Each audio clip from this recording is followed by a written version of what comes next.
ረህመቱላሂ ወበረካቱ ያ ጀማዓተል ኸይር እንዴት ናችሁ? ለዩቲዩብ ቻናላችን አዲስ የሆናችሁ ቤተሰቦቻችን ሰብስክራይብ ማድረግ እንዳትረሱ። አንድ እህታችን የምትኖረው ዱባይ ነው። የራሷ ቤት አላት። እድሜዋ 30 ነው። አግብታ አታውቅም።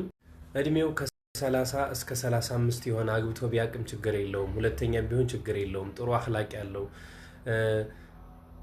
ያለው ከሆነ ችግር የለውም። ማስተዳደር የሚችል ብላለች። ኢንሻአላህ እሷን መስፈርት የምታሟሉ መርሃባ ኢንሻአላህ። አንድ እህታችን ደግሞ የምትኖረው እዚሁ አዲስ አበባ ነው። እድሜዋ 30 ነው። የራሷ ካፒታል አላት።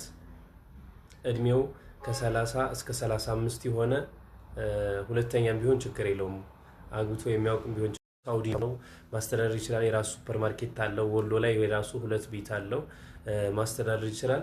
እድሜዋ ከ18 እስከ 23 የሆነች ወይንም ከዛው ከሳውዲ ይፈልጋል። ወይም ወንድማችን እዛው ሳውዲ ነው የሚኖረው። እድሜው 27 ነው። ቁርአን ሐፊዝ ነው። ማስተዳደር ይችላል። ከኢትዮጵያም ቢትሆን ቁርአን የቀራች ከተቻለ ሐፊዝ ይፈልጋል። ኢንሻአላህ የሱን መስፈርት የምታሟሉ አናግሩን። የዩቲዩብ ቻናላችን ሰብስክራይብ ያድርጉ።